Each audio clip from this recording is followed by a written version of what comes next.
Noche de investigación en vivo. Estamos inmersos en la confección, y luego hablaremos de ello, de el 9J. Hoy daremos datos, creo que importantes, localizaciones clave, y dónde va a estar la central de Milenio 3. Pero será luego, ¿por qué? Porque a veces ocurren cosas curiosas. Veréis, una de las preguntas más habituales que a mí me hacen, y llevo muchos años respondiendo a amables cuestiones de otros colegas o de personas interesadas en el misterio, es una, desde luego, ¿cómo empezaste con todo esto? Lo hemos contado una y mil veces. Pero otra es cómo os llegan los casos, cómo van surgiendo elementos para hacer tantos programas, para abordar tantas historias. Bien, aquí diferentes respuestas: la documentación, los libros, toda una vida siguiendo estas historias y estar un poco al cabo de la calle. Pero es verdad que siempre ha sido la audiencia, siempre han sido las personas normales y corrientes las que nos han hecho llegar sus casos. Muchas veces esos casos se pierden en un limbo, no llegan a ningún lado porque no hay elementos concretos. Pero hay veces, y esta noche es una de ellas, en las cuales incluso diferentes personas, diferentes testimonios, sin saberlo entre ellos, coinciden hablándonos de un lugar, por ejemplo. Esta noche quiero que compartáis con todos nosotros una investigación en vivo doble de alguna forma. Las tierras andaluzas son testigo. Las tierras primero de la provincia de Córdoba y después de Sevilla serán entornos de nuestro peregrinar. ¿Y por qué? Porque a veces a través de un mail, antes eran cartas, llegan testimonios, piezas que encajan como un puzzle. En este caso, una de esas piezas nos llevaba hasta un lugar del que desconocíamos casi todo. Y esto es lo interesante. Uno lleva muchos años, el equipo también, y siempre vosotros, siempre la audiencia, sois capaces de sorprendernos, de arrojar historias, datos, elementos para la investigación que son novedosos. Y eso yo creo que es la eterna rueda del misterio que tiene que continuar. En este caso, varias comunicaciones de personas, algunas, tengo que decirlo, bastante asustadas, iban hacia un punto concreto, hacia unas coordenadas. Un lugar que, por lo que tengo entendido, está lejos de todo y de casi todos. Un lugar para el que hay que andar muchas horas si uno quiere llegar. A través de la montaña, a través de la serranía, de parajes agrestes, y de pronto, en mitad de la naturaleza, surge un edificio a bloque. Un edificio funcional, un edificio que, por estar abandonado, impresiona. Esta noche vamos a estar ahí, aunque será solo el primer paso en este caminar. A estas mismas horas, a la 1:34, creo que nuestro compañero Javier Pérez Campos está llegando al lugar, está peinando la zona, está haciendo ese caminar, y en el propio camino, en la propia ruta, ya indicaciones, ya historias, ya testimonios que también son parte del fenómeno. La cobertura puede jugarnos una mala pasada esta noche. Yo quiero que sepáis que si se va la conexión no está pasando nada extraordinario. Es que las condiciones son complicadas, delicadas. Iremos sabiendo por qué. Javier Pérez Campos, compañero, en vivo, en directo. Buenas noches. Hola, Iker, buenas noches. ¿Dónde te encuentras ahora mismo? Pues estoy ahora mismo en un sendero de tierra. He dejado atrás una enorme cruz de varios metros de alto en medio de un precipicio. Hemos dejado atrás ese enorme precipicio. Llevamos estamos a 7 kilómetros más incluso de la civilización. Estamos absolutamente, alejados de cualquier tipo de civilización. De hecho, la cobertura no es la mejor, la que pudiéramos desear. Y hemos dejado atrás una enorme cruz de varios metros llamada la Cruz del Ecijano, una cruz que fue construida precisamente prácticamente en el momento de la construcción del edificio al que nos estamos acercando en estos mismos momentos, y que ya de por sí pues tiene gran parte de historia negra, ¿no? Porque esa Cruz del Ecijano fue construida casi por devoción, por una promesa cumplida, Y cuando el hombre que construyó esta cruz, debemos imaginarlo andando esos kilómetros y kilómetros, largas horas, por un sendero complicadísimo, constantemente acompañado por un precipicio al que es difícil alejarse sin sentir vértigo, ¿no?, al acercarte a él. Y cuando él llegó a ese lugar donde erigió esta enorme cruz de granito blanca, que parece, bueno, que es un enorme contraste además en medio de la naturaleza, falleció. Este hombre falleció en ese último intento por cumplir su promesa y bueno, es la primera leyenda que encontramos en el camino. Le voy a pedir a...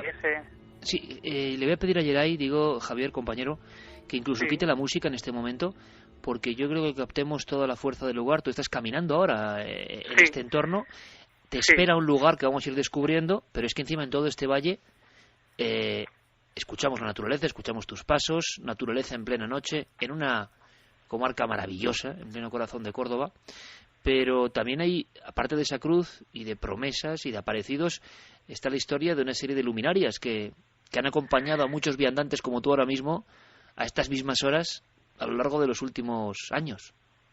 Eso es porque, bueno, aparte de esta supuesta aparición de este hombre que falleció colocando la cruz en este lugar, ya el lugar, la plena Sierra Virgen de Hornachuelos, siempre acompañada por un pantano, además, bueno, y por el río Bembeza, tiene esas historias de luminarias que parecen emerger en mitad de la noche de ese río y que se pierden en mitad de la montaña. Precisamente por eso se cree que uno de los nombres que se dan a este cerro es el de Cerro de los Ángeles, y también en esa lista de nombres curiosos y de toponimia encontramos otros nombres como el Barranco del Infierno, por ejemplo, que hemos dejado atrás hace unas horas y que desde luego indica un poco lo abrupto del lugar. En ese lugar, en plena noche, en ese caminar, llegando hasta un edificio que luego descubriremos, un edificio que contrasta con lo agreste del entorno. ¿Por qué estaba ahí? ¿Por qué estaba ahí solitario? ¿Por qué esos miles y miles de metros cúbicos de cemento? ¿Qué ocurrió allí? ¿Por qué nos han escrito diferentes personas indicando que ocurren cosas, que han vivido historias de pesadilla? Queremos descubrirlo y queremos que vosotros escuchéis en tiempo real, según Javier Pérez Campos va llegando. Yo creo que va a haber muchas sorpresas, pero incluso en el camino donde estás ahora mismo, que por cierto, ¿tienes buen clima, Javier? ¿Te está acompañando la noche en ese aspecto? Sí, tenemos una noche, además el cielo está completamente claro, unas temperaturas bastante agradables, digamos, que acompañan a esta investigación, porque si no, desde luego, entre lo dificultoso del camino, las horas y horas y horas que tenemos que andar hasta llegar hasta aquí, hasta este lugar, pues es bastante complicado, y aparte, con todo el equipo, con los sacos de dormir, porque vamos a pasar la noche además en este lugar, porque desde luego lanzarse al camino con esta oscuridad absoluta es una auténtica locura. Vas pertrechado de linternas, equipo de walkie-talkies y no se puede acceder con vehículo, digamos, hasta el punto donde tú quieres estar. Sí, hasta este punto no hemos podido acceder con vehículo y bueno, además eso nos ha permitido contactar, bueno, y hablar con otra gente, ¿no? Nos han dicho, por ejemplo, nos han hablado de datos que no conocíamos para nada, por ejemplo, vigilantes de esta zona que han vivido también fenómenos extraños y que, bueno, que no lo han pasado del todo bien. Los propios vigilantes de terrenos limítrofes a este lugar, porque está cercano también a algún que otro coto de caza. Ajá, ahí la historia, justo donde te encuentras ahora mismo, y repito que nuestro público en ningún momento piense en cosas extrañas, es el sonido de la naturaleza. Si escucháis algo extraño de fondo, luego ya veremos en el edificio, pero la cuestión es que hay una historia muy intrigante, sinceramente, muy de la España mágica, un señuelo importante y que ha recogido el vuelo, que es la historia de una penitente. Sí, precisamente además antes de la construcción de este edificio al que estamos a punto de acceder, en pleno siglo XV, esta zona es una zona de cuevas naturales, a las que el jueves, por ejemplo, estuvimos accediendo y es cierto que es bastante peligroso incluso intentar acceder a ellas por lo cerca del precipicio y por lo estrecho del camino, ¿no? Y en una de esas cuevas se recluyó una mujer que pasó a la historia de este lugar como la mujer penitente. En ese lugar se recluyó esta mujer, al parecer, para redimir sus pecados, y se metió en esa cueva durante 10 años. 10 años encerrada en ese lugar sin salir, salvo para intentar obtener alimento, ¿no? Apenas algunas plantas y lo poco que la rodeaba en este bosque. Al parecer esa mujer falleció también allí, justo debajo de, podemos decirlo ya, del monasterio. Es un monasterio al que vamos a acceder. Ella falleció en una cueva debajo de ese monasterio y también parece ser que ha sido vista por muchos de los caminantes, de los senderistas que recorrían justo la montaña de enfrente y que, bueno, desde donde observaban una panorámica sencillamente alucinante, Iker. Te puedo decir que el impacto visual del lugar es sobrecogedor. ¿Qué estás viendo ahora mismo, Javi? Pues ahora mismo ¿puedes parar? Tenemos ya delante, paramos aquí, ese edificio. Un edificio, sencillamente tremendo, hormigón, son varios bloques de hormigón, metros y metros y metros en medio de la sierra, en medio de este paraje natural que se observaban ya desde varias horas antes de llegar a este edificio, y coronado además por una enorme cruz de unos 8 o 9 metros de altura, oxidada ya por el paso del tiempo, y dice Seminario de Los Ángeles. No hay luz. Actualmente, no hay nadie.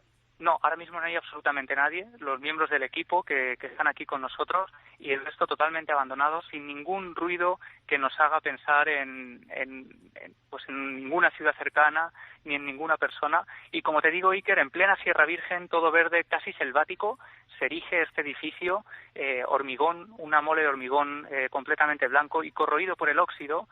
Y son además 4 bloques diferentes de unas 8 o 9 plantas para que os hagáis una idea. 8 o 9 plantas. Sí, en medio de la sierra además, como te digo, es inconfundible la silueta de este lugar y desde luego estremecedora. Nosotros cuando la vimos por primera vez fue el jueves y teníamos la luz de la tarde todavía y era estremecedora, pero ahora mismo a estas horas, alumbrándola solo con la luz de la linterna, te puedo decir que es casi un esqueleto enorme en medio de la sierra de Córdoba.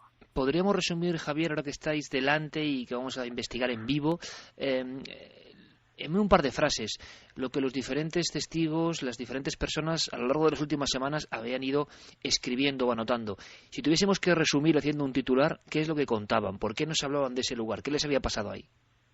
Pues ellos habían venido aquí como senderistas curiosos que buscaban un poco un remanso de paz en la naturaleza.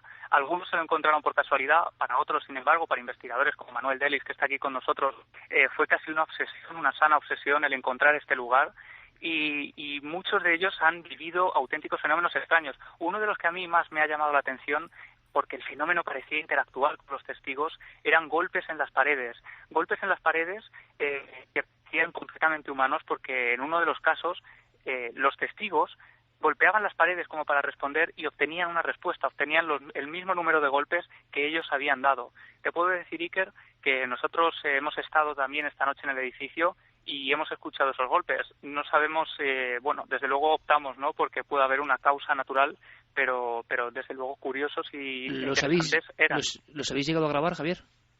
Sí, tenemos además 2 grabadoras que hemos incluso ido distribuyendo por el edificio y desde luego que se han grabado. Sonidos además de todo tipo, esos golpes serán los que más nos han llamado la atención y que si quieres ahora te ampliaremos incluso te contaré desde el sitio donde los hemos escuchado. Perfecto. Primera conexión, Javier Pérez Campos, compañero, va también con otro colaborador, Manuel Delis, que también fue una de las personas que mejor ha investigado esta historia y que, como pasa muchas veces, se traza una curiosa relación entre un enclave y una persona, y sobre todo porque hay acontecimientos que yo creo que sinceramente ponen la carne de gallina a todos los niveles, nivel fenomenológico, nivel humano incluso, pero eso lo iremos descifrando a lo largo de la noche.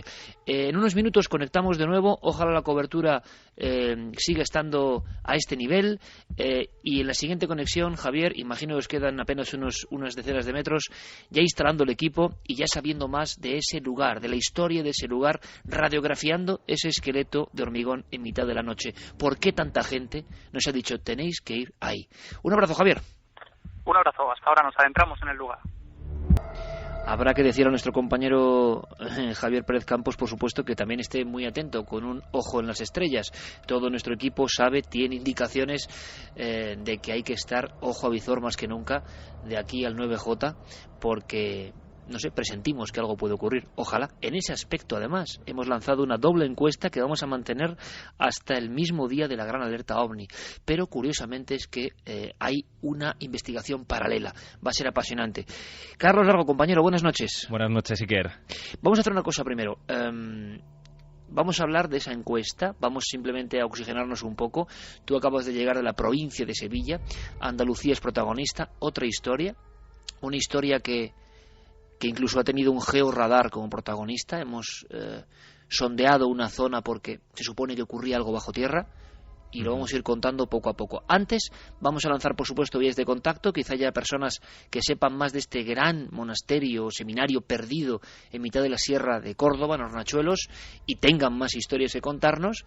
Quizá desenterremos algo importante, pero también lanzamos no solo las redes de contacto, sino la encuesta. Y ahora os comentaremos una noticia muy importante en ikerjimenez.com para que vayáis ya teniendo todos los datos, todas las señales importantes de la alerta OVNI. Vías de contacto abiertas, Carlos. Pues las clásicas, Iker. El correo electrónico milenio3con número @cadenaser.com. También, por supuesto, la página web cadenaser.com con las frases de los oyentes. Y las redes sociales tan importantes para ese 9J y para el programa de hoy, por supuesto. En Facebook, en Twitter y en Google+, la nave del misterio.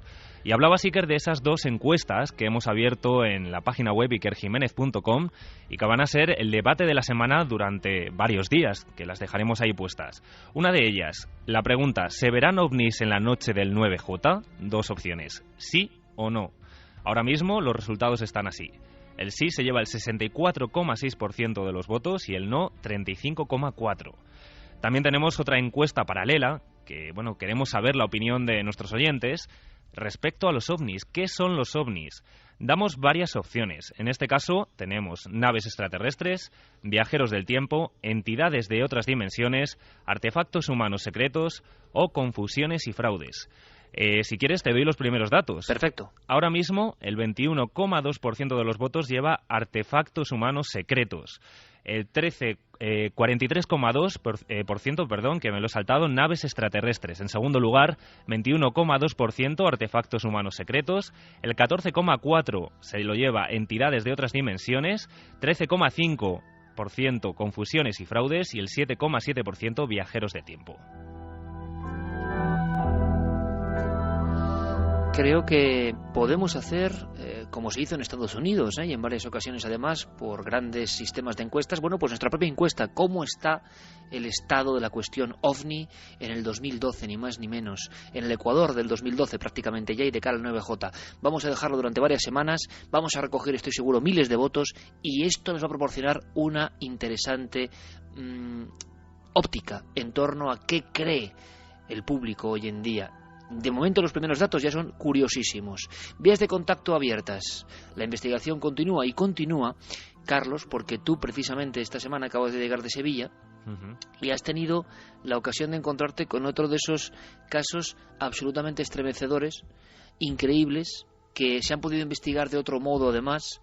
No mentía yo con lo del georradar, ¿no? Esto sería, vamos a empezar por el final, sería la última escena. El georradar, que podemos explicar qué es, buscando en un lugar donde había leyenda, misterio y fenómenos. Sí, desde luego, Iker. Esta historia nos llegaba gracias a nuestros compañeros, Pepe Ortiz y José Luis Hermida, que nos daban la voz de alerta de un lugar, en Villanueva del Ariscal, en Sevilla, donde, bueno, pues corría desde hace muchos años, desde principios del siglo XX, una historia vinculada a una casa familiar que en la anterioridad había tenido otro propietario distinto a los actuales. Actualmente esa casa es propiedad de una familia de herederos que, bueno, que la verdad es que nos han abierto las puertas de su casa. Corría una leyenda acerca de lo que tú decías, un lugar enterrado bajo tierra, una bodega, en la que había tenido lugar un atroz crimen que desde hace muchos años se viene contando y que, bueno, que poco a poco de leyenda casi hemos podido transformarla en realidad, o al menos es la sensación que hemos tenido. El georradar que tú mencionabas lo hemos utilizado precisamente para localizar el acceso a esta bodega donde supuestamente ocurrió este asesinato. Lo cierto es que los resultados han sido sorprendentes.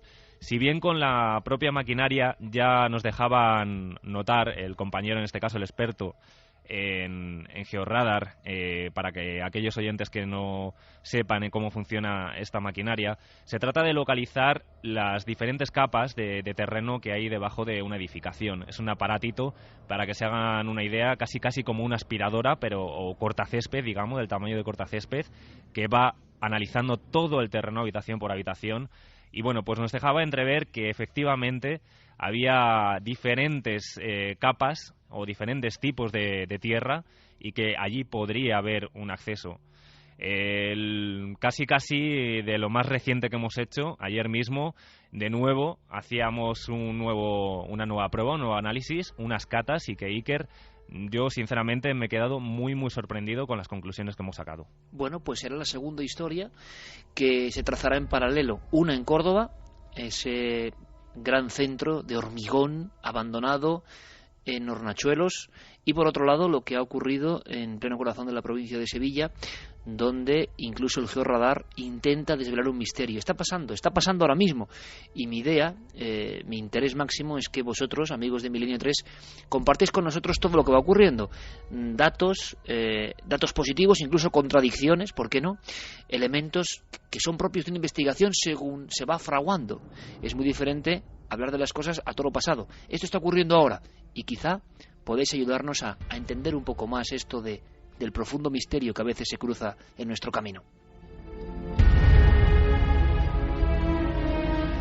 Más tarde escucharemos a otros compañeros que estarán en Alerta OVNI, a Guillermo León, que os va a hablar del dossier especial que ya está en ikerjimenez.com. Esto es importante, en ikerjimenez.com ya un dossier especial, mapas, guías del cielo, algo impresionante que Guillermo ha ido estableciendo con todo el equipo, colaboración máxima, y ahí tenéis el auténtico puzzle para bucear en lo que va a ser la alerta del 9J. Pero me comunica Jeremy Martínez, línea interna, que ya ha llegado. Hay una zona un poquito complicada, incluso a nivel de cobertura de los móviles, y pendiendo de ese hilo, nuestro compañero Javier Pérez Campos ya se encuentra, imagino, justo en la entrada de este lugar que queremos seguir fotografiando con las palabras, que no es fácil.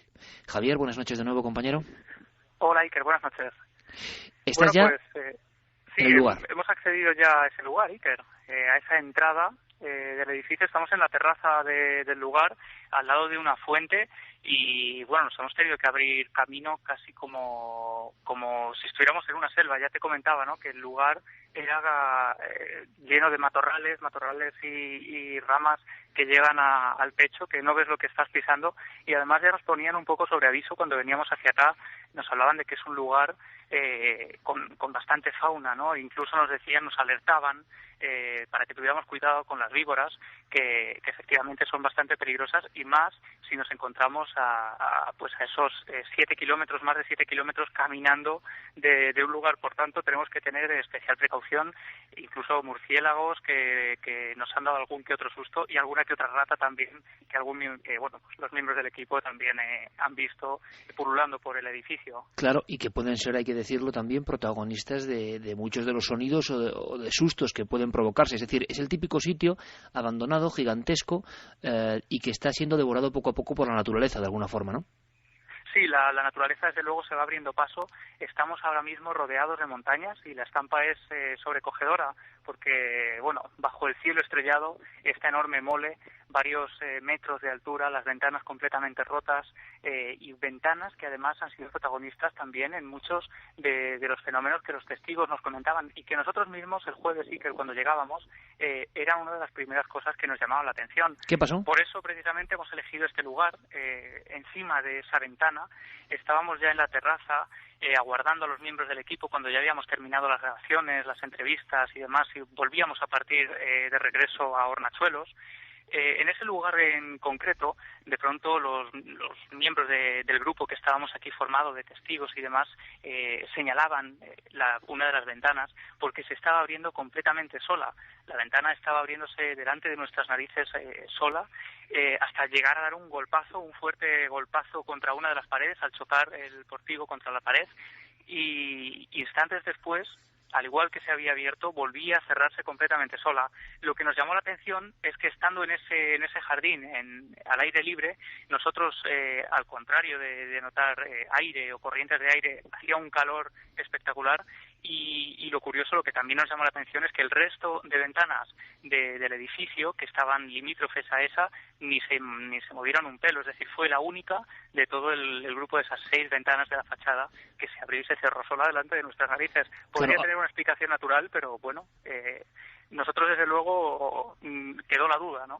Tenemos que ir sabiendo por qué se abandonó ese lugar, por qué estaba en ese sitio, qué ocurrió, y contamos con un especialista que va a ser también un poco guía, ¿no?, en redescubrir esta historia. Pero me gustaría antes de las noticias que escuchásemos uno de los muchos testimonios que nos han ido llegando. Es un breve fragmento, pero para que la audiencia de Milenio 3 se dé un poco cuenta de cómo coinciden, ¿no?, en muchas cosas. Es Manuel Pluguer, uno de los hombres que allí pasó un momento pues bastante malo, ¿no?, como tantos otros senderistas, montañeros, personas que, claro, caminan 7 kilómetros de sendas y de montañas y llegan a un lugar y ese lugar, claro, impresiona ya. Imagino que la sugestión es fuerte. Ese gran edificio encajado, metido, como si fuese una especie de costra de la propia roca. Pero no tiene nada que ver. Esas cientos de ventanas. ¿Cómo serán los pasillos por dentro? ¿Qué ocurrió allí? Bueno, vamos a escuchar el testimonio porque es uno de tantos y es ejemplo de lo que hemos ido recibiendo a lo largo de las últimas semanas. Es una sensación bastante extraña. Es como si te estuvieran mirando por la ventana, como si te estuvieran observando. Y aparte, las ventanas y las puertas se cerraron y se abrieron solas, con bastante fuerza. Y al llegar a la cruz del monasterio, pues ya los 3 que íbamos nos pusimos bastante malos, con ganas de vomitar también. Y cuando llegamos, pues escuchamos a gente, pasos, como si hubiera movimiento allí. Pero al final cuando entramos es que no había nadie y recorrimos todo el monasterio y estaba vacío completamente.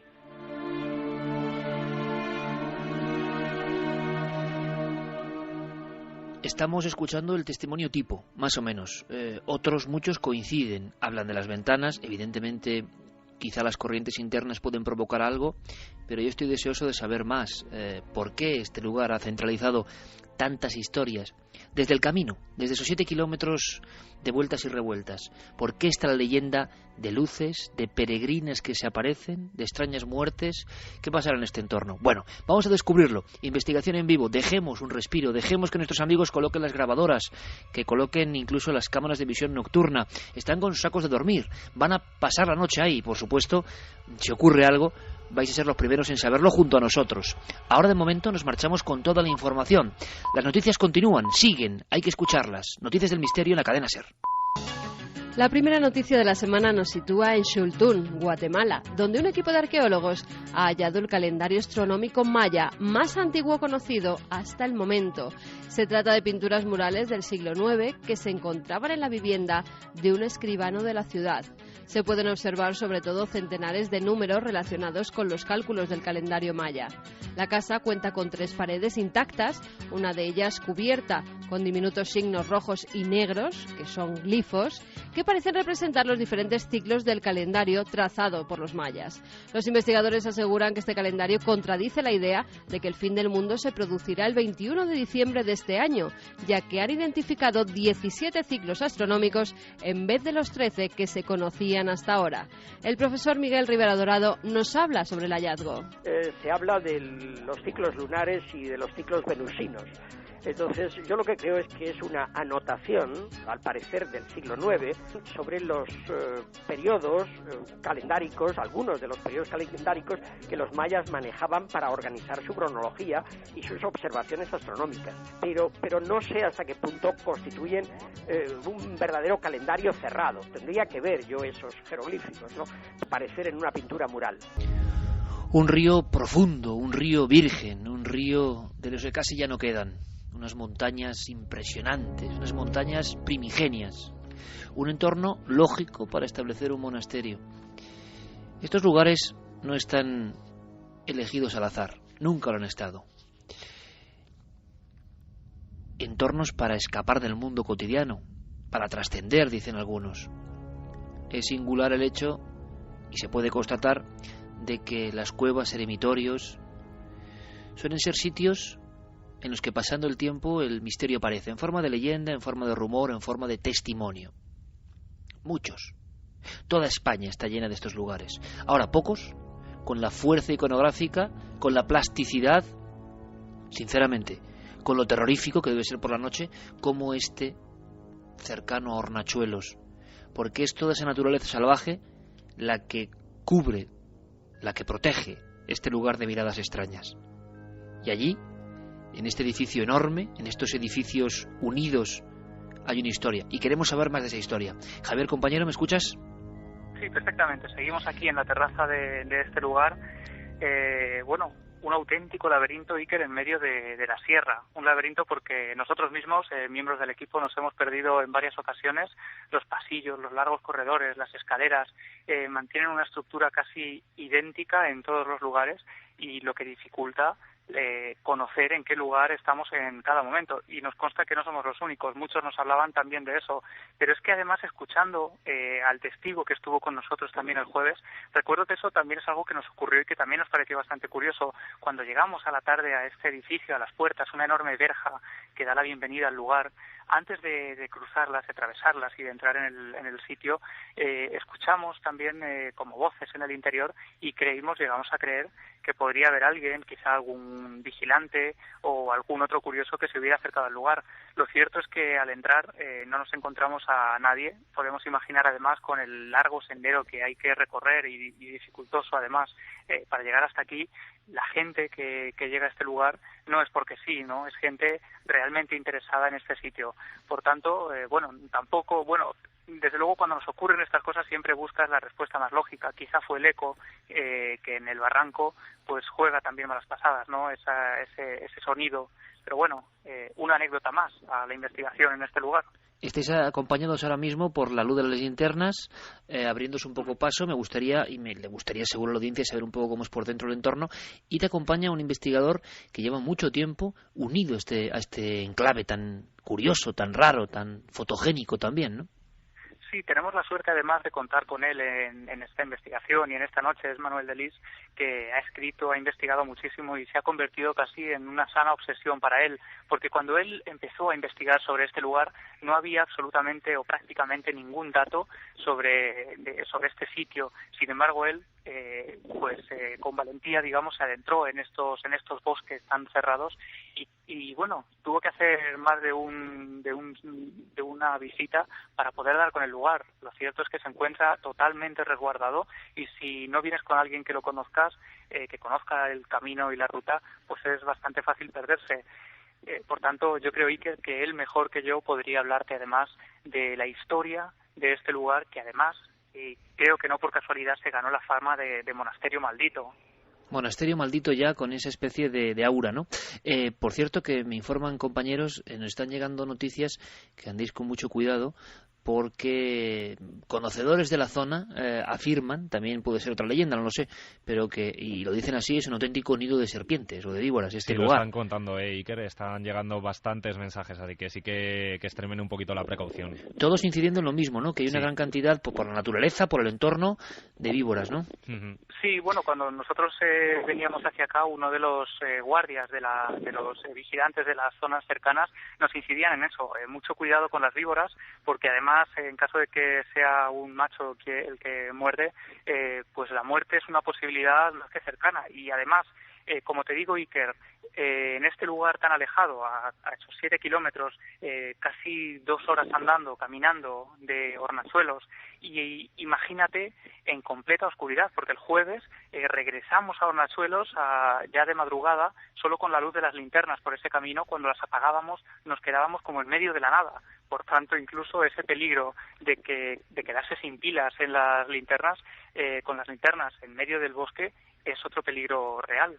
Aún quedan sitios aislados, en este país nuestro que parece ya hiper escaneado.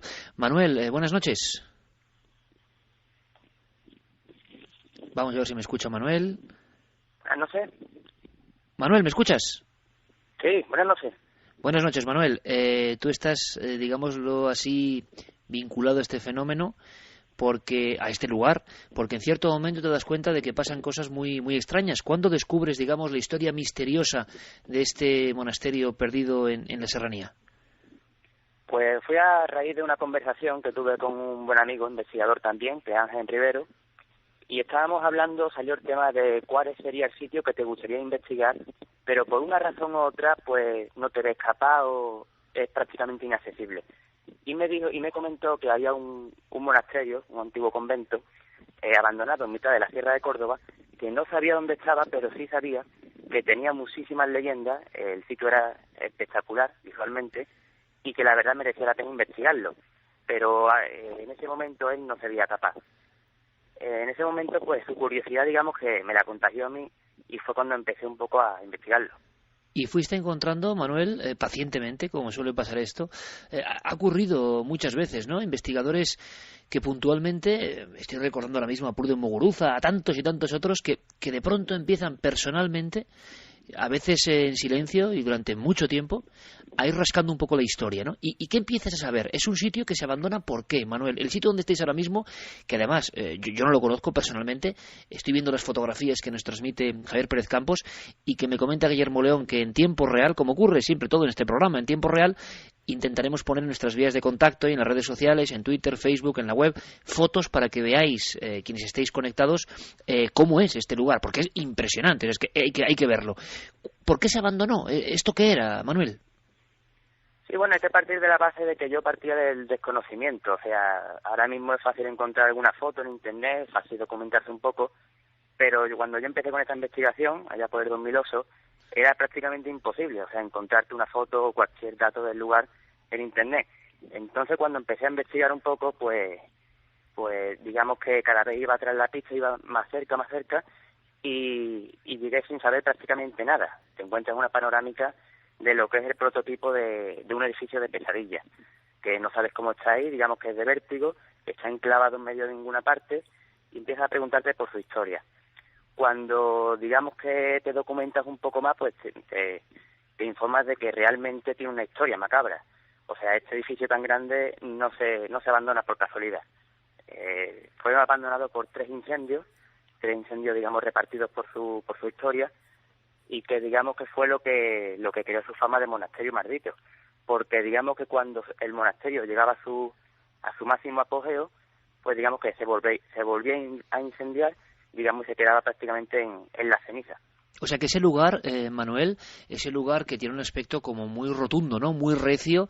La historia creo que nos remonta además al siglo XV, las piedras iniciales, pero luego yo no sé si se va completando. ¿Qué pasa? ¿Que se va reconstruyendo después de cada uno de estos incendios? Efectivamente, el monasterio se fundó en 1490 por Juan de la Puebla, que fue segundo conde de Belalcázar, y digamos que en principio era lo que era un pequeño convento. Pues lo que pasa es que, digamos, las vistas del lugar, que son impresionantes, o sea, esto transmite, es la controversia, ¿no?, que transmite muchísima paz, pero a la vez el vértigo de un edificio colosal en un barranco. Esto despertó la curiosidad de muchísimos feligreses que decidieron, digamos, mudarse aquí, y acabó siendo lo que es ahora. Claro, cuando se volvía a incendiar, volvían a edificarlo, y digamos que cada vez que lo edificaban lo hacían más grande, porque digamos que cada vez más gente cogía la fama este monasterio. O sea, las personas, Manuel, querían ir allí por algún motivo, ese seminario, a ese apartarse del mundo, yo no sé si por el paraje o por lo que tuviese de desconocido, de magnético este entorno, o de telurismo, ¿no? Porque desde luego yo te tengo que decir que pocas veces he visto una estructura, parece realmente, no sé, un recuerdo de las casas colgadas de Cuenca, pero a lo bestia, en mitad de un paraje, claro, absolutamente agreste, y eso impresiona, y tenía que impresionar en su tiempo. ¿Y me quieres decir entonces que era un sitio como muy solicitado por los que iban a hacer sus votos y a iniciarse en el sacerdocio? Efectivamente, porque es un lugar que por una parte es espectacular por los riscos y las vistas, pero por otra parte es muy tranquilo. O sea, para la oración y la meditación, digamos que está alejado de ninguna parte, tiene unas vistas maravillosas, y digamos que es un sitio especial para lo que es la oración y, digamos, encontrarte contigo mismo. Eso fue lo que atrajo a la gente. Pero, ¿Y por qué desaparece, Manuel? ¿Por qué definitivamente desaparece y eso se queda como lo ha dicho muy bien Javier Pérez Campos, la imagen, un gran esqueleto de hormigón en mitad de la sierra? ¿Por qué? Pues el último abandono simplemente fue por temas económicos, porque es un edificio que, digamos, que está aislado del mundo. Además se abandonó, o sea, como último no fue monasterio, fue seminario. Fue convertido en un seminario y digamos que mantener esto era demasiado costoso a nivel devastador y acabó desapareciendo por eso, pero de todas maneras después de cada incendio quedaba abandonado por un tiempo hasta que digamos que la gente volvía a interesarse por el sitio.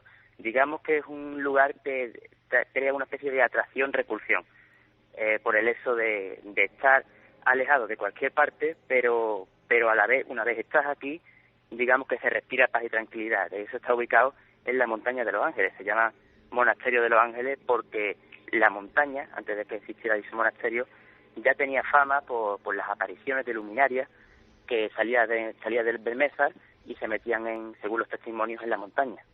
O sea que, como hemos visto, un lugar ya marcado desde antiguo por luces y por aparecidos. ¿Y cuándo te encuentras tú, Manuel, personalmente indagando? Y además yo creo que es lo que has hecho, como han hecho otros muchos compañeros, es redescubrir un poco la historia, ¿no? Y ponerla sobre el mapa. Y a partir de esta noche más. Y espero que para bien, porque sabemos que la audiencia de Milenio 3 es muy respetuosa. Tenemos otro lugar de la España mágica para conocer.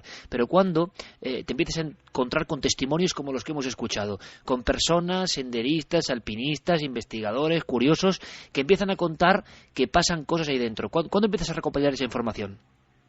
Pues es bastante curioso, porque antes de recoger testimonios lo que me informé son de las leyendas que corren en torno al monasterio, como la que te ha contado el compañero Javier, de la mujer penitente, la cruz del Efijano, tal y tal. Entonces, cuando empiezo a recoger testimonios, es muy curioso, porque por este edificio lo que más pasan son senderistas que desconocen dichas leyendas.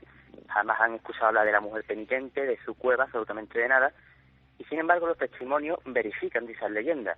O sea, la gente que jamás ha escuchado hablar de la mujer penitente dice que de su cueva ve salir una luz que se dirige al monasterio y que se pierde allí.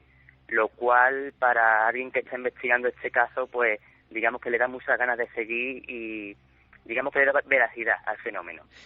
¿Y tú, Manuel, personalmente, cuál es el momento en el que has pasado de investigador a testigo de algo que realmente te ha sobrecogido o te ha sobrepasado? El lugar, digamos, que siempre te hace estar alerta. Es el prototipo de un edificio de pesadilla, digamos, con verjas oxidadas, y en todo momento te sientes observado. Pero cuando empiezas a sentir los resultados es cuando, digamos que en una investigación, empiezas a escuchar sonidos que ya no es sugestión. Los compañeros ya lo están comprobando, tus compañeros, porque es impresionante cómo estando en una planta, y aquí es imposible que te puedan sorprender otro tipo de gente porque los verías venir desde lejos. Esto está muy alejado y digamos que cualquier luz se ve a kilómetros. Empiezas a escuchar pasos, empiezas a escuchar arañazos en las paredes, todo tipo de fenomenología. Ya, bueno, dejando aparte lo que a nivel psicofónico, que también las hay, e incluso, digamos que es el único lugar donde yo he podido comprobar que el fenómeno aporte, lo que yo solo conocía por estudiarlo y por haber escuchado algún testimonio, pues digamos que aquí he podido vivirlo. O sea, aquí viví la materialización de un objeto que salió de ninguna parte. Y es bastante curioso. Digamos que estaba preparando mi equipo y preparando la mochila cuando sentí caer lo que en su momento me pareció una piedrecita encima de la mochila. Uh-huh. Pero lo curioso es que vino del barranco, o sea, donde es imposible que lo tire absolutamente nadie. Cuando alumbro con la linterna veo que no es una piedrita, que es un trocito de cristal, que de eso lo conservo como una reliquia. Digamos que los investigadores, bueno, no investigadores, curiosos del misterio, es como una especie de cajón de reliquias, ¿no? Es un trocito de cristal y cuando lo llevo a gente, porque parecía bastante antiguo, me dicen que es un trocito de una especie de candil. Un candil de estos que llevan la velita, que llevaban para ver en la oscuridad los frailes. Sí. Lo cual sería bastante curioso porque vino del barranco y digamos que estaba fuera del monasterio. Es como si alguien lo fuera perdido en su época y se fuera quedado por ahí en el barranco. Es bastante curioso. Javier, compañero, estáis entonces ahora mismo en una planta concreta. Sitúanos un poco. Estáis junto a un pasillo, las estancias son grandes, estáis como saliendo por una de las terrazas. para que la cobertura pues nos responda, pero sería muy interesante intentar, aunque sea como sensación, si se corta la comunicación pues ya volveremos a conectar desde la central del estudio 1 de la cadena SER, porque a mí me gustaría saber cómo suena eso por dentro, incluso cómo son esos pasillos. Hazme la radiografía, Javier, cómo es este entorno, por dentro queda algo de lo que fue, es un lugar absolutamente pelado de recuerdos, solamente son pasillos o hay elementos que indican el pasado, los incendios, las muertes que allí ocurrieron. Bueno, encontramos, desde luego de su primera construcción en el siglo XV solo queda una pequeña capilla que hemos estado observando ahora, pero de su posterior ocupación por esos frailes, quedan, por ejemplo, los colchones en las camas, quedan los dormitorios con esas... ¿Quedan los colchones en las camas todavía? Sí, quedan los colchones, los somiers, parecen que las habitaciones están prácticamente ocupadas, vemos las puertas de los armarios como lugares muy reconocibles, además, dentro del ¿Puedes edificio. adentrarte en alguno de estos lugares, Javier, en una próxima conexión, intentarlo? Sí, vamos a intentar entrar en un pasillo, en un angosto pasillo lleno de ventanas, cercano también a las aulas del viejo seminario, porque después fue un seminario.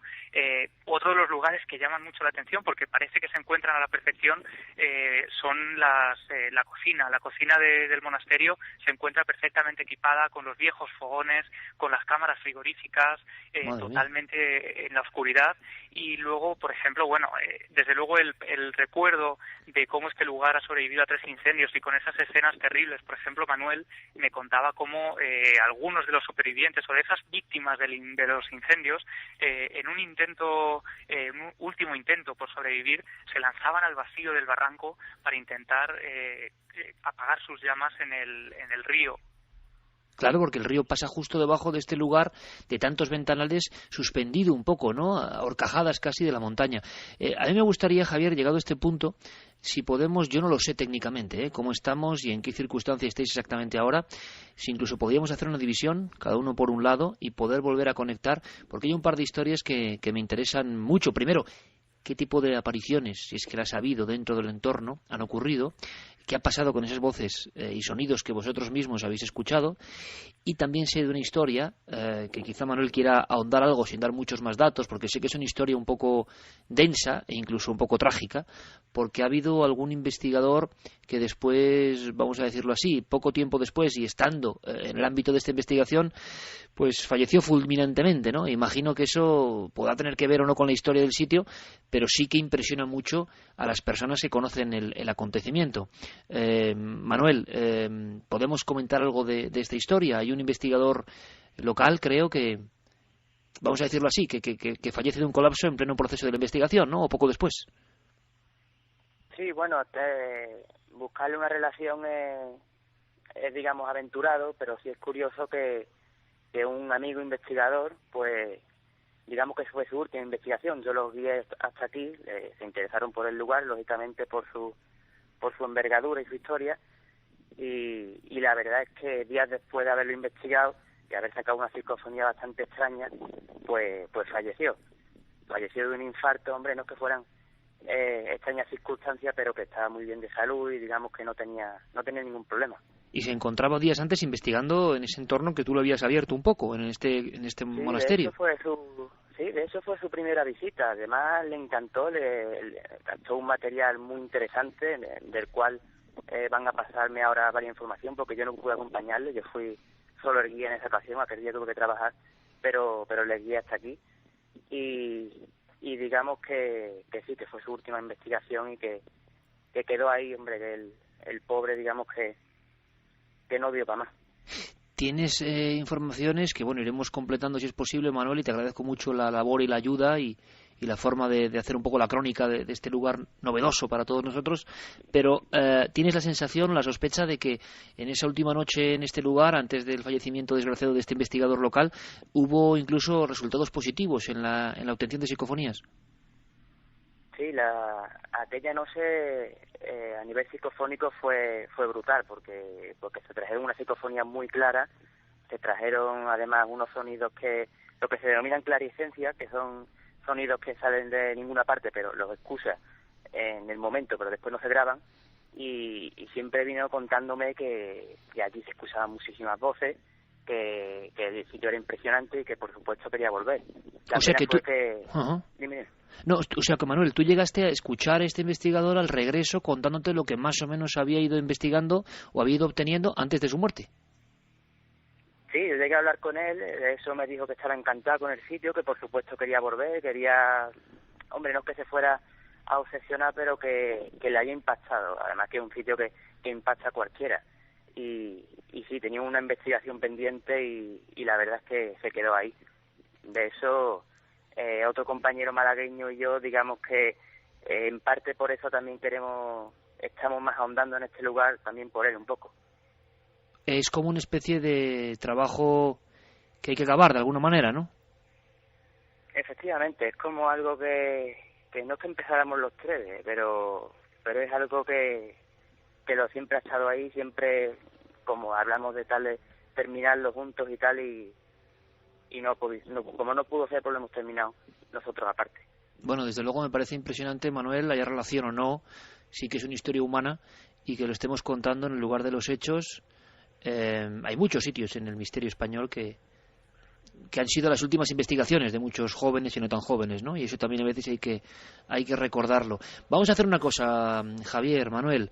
Vamos a ver si podemos actuar en diferentes puntos. Creo que una de las ideas es conexión por walkie-talkie, que estéis en diferentes puntos que han sido, vamos a decirlo así, calientes o donde ha habido mayor fenomenología, y me gustaría mucho poder asistir a ese momento. Así que os dejamos unos minutos para que os reubiquéis, si os parece, y conectamos en apenas unos instantes y nos seguís dando información de este lugar que estamos escaneando en vivo con vosotros, y yo os lo agradezco enormemente y sé que la audiencia también. Así que hasta dentro de un momento en este monasterio en mitad de la Sierra de Córdoba. Un abrazo, compañeros. Un abrazo, hasta ahora.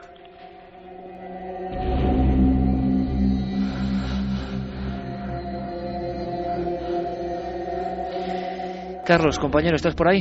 Sí, aquí estamos, Iker. Vamos a hacer una cosa. Vamos a dar unos minutos de descanso a nuestros compañeros, simplemente para saber cómo continúa la investigación, aunque por supuesto si ocurre cualquier cosa, hasta las 4 en punto estaremos muy atentos, porque claro, ya esta historia de uno de los investigadores compañeros que de alguna forma tuvo la desgracia después de investigar, a veces las novelas se quedan cortas, ¿no? Con algunas historias. Vamos con mensajes, si te parece. Carlos, repetimos vías de contacto. Había muchos buenos amigos y esto es un lujo, como siempre en este programa, la audiencia que tenemos, yo me siento muy orgulloso, porque lo que hacían es, por favor, tened mucho cuidado y dar indicaciones a nuestros dos amigos allí en el monasterio esta noche. Y no solo eso, Iker, están llegando testimonios de gente que ha pasado la noche allí también y que dicen y aseguran haber vivido fenómenos muy parecidos a los que hemos escuchado. Pues será información muy interesante para la investigación en vivo de Javier Pérez Campos. Y Carlos, queremos escucharlo, claro que sí, cuéntanos. Vamos a recordar esas vías de contacto: el correo electrónico milenio3@cadenaser.com, las frases de los oyentes de la página web cadenaser.com y las redes sociales, La Nave del Misterio en Facebook, en Twitter y en Google+. Por ejemplo, Eugenio Romero comentaba: la Sierra de Córdoba tiene mucho misterio, asesinatos, desapariciones, apariciones de fantasmas, incluso rituales satánicos. Davido también nos decía: en Córdoba hay muchos sitios conocidos por apariciones, la Torre de la Calahorra y la de la Mal Muerta, el Mirador de las Niñas, una casa situada en el pueblo de Trasierra de Córdoba, la Casa del Piano. Nos ofrecían, como ves, muchos lugares donde también ocurren fenómenos similares. Antonio Lopera nos dice: he ido muchas veces al Seminario de Los Ángeles. Allí se escuchan ruidos raros en la cocina y en la segunda planta dicen que en las cuevas hay un tesoro. Todo el mundo parece, Carlos, que coincide en el asunto de gente como conversando, ¿no? Lo que al parecer les ha pasado para sorpresa de nuestro propio equipo en la noche del jueves. Mira, por ejemplo, Aurea también nos decía: conozco el sitio, vivo muy cerca y es un lugar tremendamente mágico. Naturaleza casi virgen en plena Sierra Morena. Muy cerca vive el llamado ermitaño, solo, como guardián de los misterios. Espero que lo hayan podido visitar. Pepe también nos decía: espectacular lugar donde merece la pena visitar y donde sin duda pasan cosas muy raras, ruidos, movimientos dentro del edificio. Merece la pena visitar este lugar en Hornachuelos, siempre lo recordarás. Y uno de los testimonios que te decía Iker, por ejemplo, es Rafael Santiago Villegas, que nos decía: aproximadamente a 2 kilómetros del monasterio se encuentra un criadero de buitres ubicado en unas rocas. Yo pertenezco a un club de mountain bike de un pueblo vecino, Posadas. Cada junio, coincidiendo con la luna llena, organizamos realizamos una ruta nocturna. Hace 4 años decidimos hacer esa ruta y reconozco que en mi vida había sentido una sensación igual. Parecía como que desde las ventanas alguien te observaba. Tengo 2 amigos que han pasado la noche en el monasterio y me han asegurado que en ese edificio ocurre algo difícil de explicar. Y me han asegurado que desde luego lo pasaron muy muy mal. Juan Manuel también, por ejemplo, para terminar, nos decía Iker: soy vecino de la zona, el lugar es escalofriante y los ruidos son verdad, yo los he podido escuchar.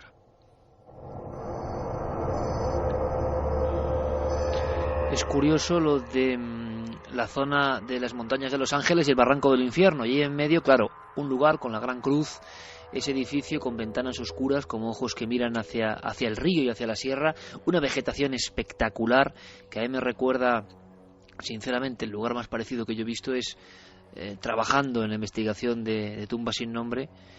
Carmen se acordará muy bien, en la noche en Sierra Morena, incluso escuchar casi el sonido y la presencia, ¿no? Escuchar la presencia sin verlo del lince ibérico. De verdad que es un entorno impresionante que no es el mismo, pero desde luego se le parece mucho, y de noche tiene que ser realmente impactante. Nuestros amigos vagan por esos pasillos, y también hay que decir una cosa: evidentemente es tan peculiar. Solo por conocer este lugar, sean más o menos ciertos los hechos y comprobables, solo por ver estas fotos de la España mágica que ahora Guillermo ha puesto en nuestra web, en ikerjimenez.com y en las redes sociales, ya merece la pena. Es como descubrir un entorno nuevo. Pero hablando de descubrimientos, Carlos, y dándoles tiempo a nuestros amigos, que por supuesto trazamos línea de conexión directa, si pasara cualquier cosa, por supuesto cualquier emergencia, porque también nos escribe gente, Carlos, diciendo que no solo hay reptiles, víboras, que están lejos de cualquier lugar, digamos, con atención médica, sino que además puede haber ganado bravo. O sea, digo, bueno, sí, esto ya lo tiene todo. Hay que tener cuidado, pero físicamente, ¿no?, con nuestros compañeros. Desde Parece luego. ser, además, sí, que me estaba acordando también, no sé si recuerdas cuando fuimos al Monte Abantos, que también nos lo avisaron. Es un lugar que está poblado prácticamente de todo tipo de fauna, y sí que nos llegaban muchos mensajes también avisando precisamente de eso. Pues gracias por estar alerta. La investigación la hacemos todos, y Carlos ha tenido, dando tiempo a nuestros compañeros, Carlos ha tenido la oportunidad una vez más de toparse pues con un caso muy fuerte, tremendamente fuerte, que vamos a intentar resumir. Yo no sé, Carlos, si para dar un impacto brutal en este momento podíamos incluso recuperar un documento sonoro, una psicofonía. Creo que sabes a qué me refiero perfectamente. Porque podría ser un poco la puerta de inicio de esta investigación que acababa con el equipo de Cuarto Milenio manejando un georradar e intentando descubrir si había una oquedad o una habitación secreta en una finca. Vamos a empezar con este documento, si te parece. Cuéntanos y cuéntanos la historia, porque yo no sé qué es esta psicofonía, pero sí que sé que es impresionante. O sea, de verdad que se escucha bastante bien. Bueno, pues mira, para situar a los oyentes, esta grabación la realizaron nuestros compañeros, como decíamos, Pepe Ortiz y José Luis Hermida, en una casa en Villanueva del Ariscal, en la provincia de Sevilla. La casa es conocida desde hace mucho tiempo como la Casa del Magistral. Ahora descubriremos poquito a poco por qué se llama así. Y bueno, para que todos lo sepan, también tiene otro nombre, la Casa Santa Justa. Justa es, digamos, la matriarca, o era la matriarca, la abuela de la familia que nos ha atendido y que, bueno, pues nos ha concedido un montón de entrevistas. Esta psicofonía la grabaron, como decimos, hace tan solo unos días, Pepe Ortiz y José Luis Hermida, en un lugar muy importante para la investigación, que son unas escaleras que suben a la planta de arriba, porque esta casa tiene dos pisos, y bueno, donde se producen una serie de fenómenos muy extraños desde prácticamente a principios del siglo XX, cuando cambiaron los moradores de este edificio. Si te parece, vamos a escucharla sin decir lo que creemos o interpretamos que se escucha, y luego, si quieres, damos más pistas. Vale, Carlos, decimos que es un nombre.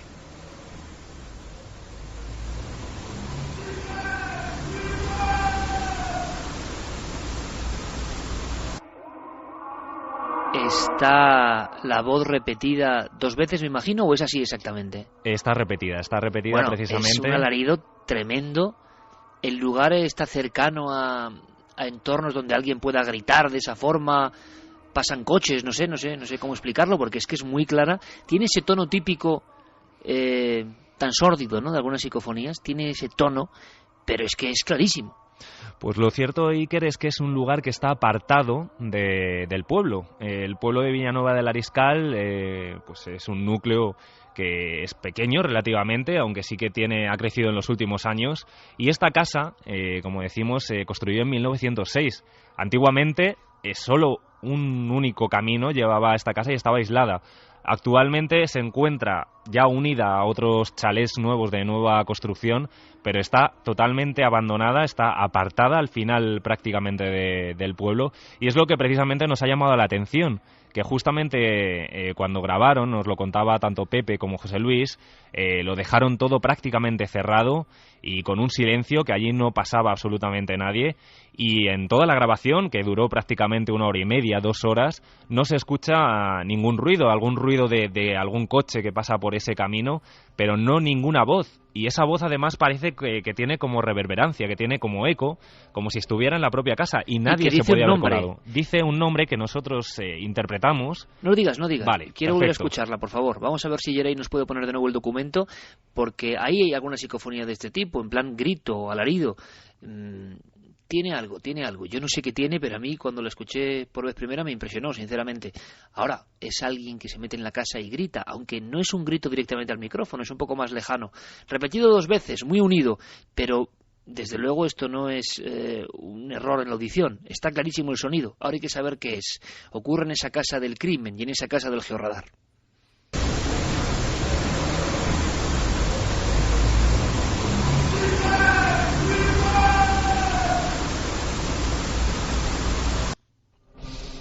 ¿Qué crees que dice? ¿Qué creéis que dicen los investigadores? ¿Piensan, tienen una teoría, Carlos? Pues tanto Pepe como José Luis, y yo también me sumo a ellos, escuchamos un nombre, y ese nombre es Miguel.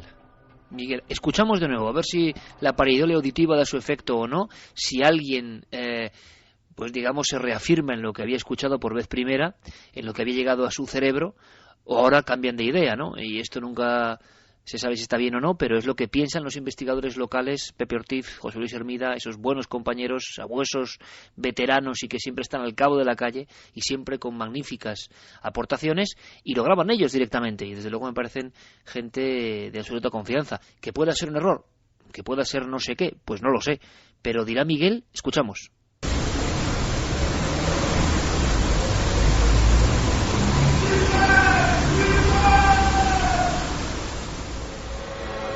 Desde luego lo que es un grito clarísimo. ¿Y esto cuándo se grabó, Carlos?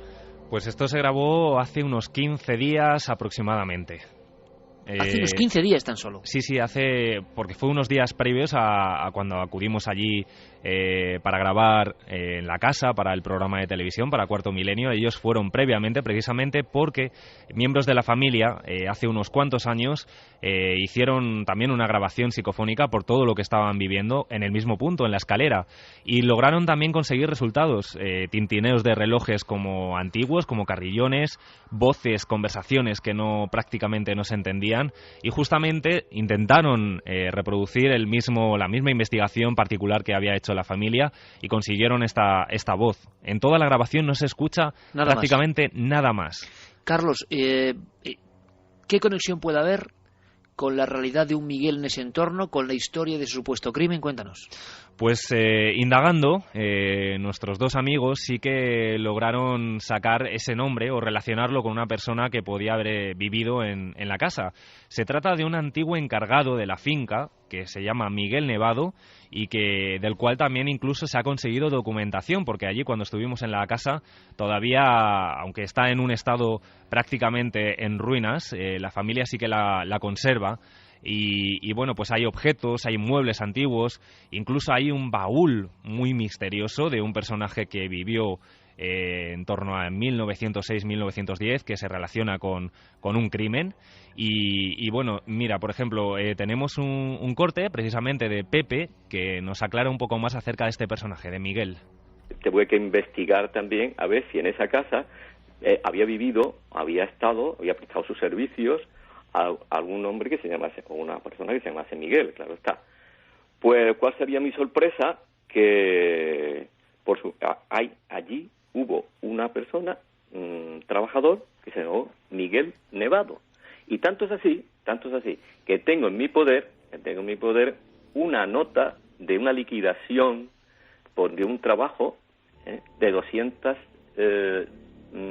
unas 224 pesetas. Le estoy hablando del año 1952. Carlos, historias del pasado, historias de trabajadores de ese lugar e historias que conducen hacia un primer crimen y un emparedamiento. Sí. Un hecho como muy siniestro, una muerte desde luego a destiempo, muerte luctuosa, emparedamiento, y a partir de ahí una serie de fenómenos que se prolongan en el tiempo, como estamos viendo casi hasta hoy. Sí, además lo primero que te puedes encontrar nada más llegar a la casa es una verja que interrumpe el paso. Allí pone Santa Justa.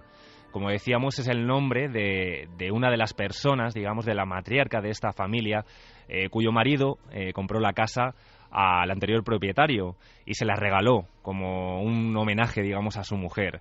Anteriormente, en 1906, es cuando se construye esta casa y, bueno, pues el primer morador es un canónigo, el canónigo magistral de la Catedral de Sevilla, llamado José Roca y Ponsa.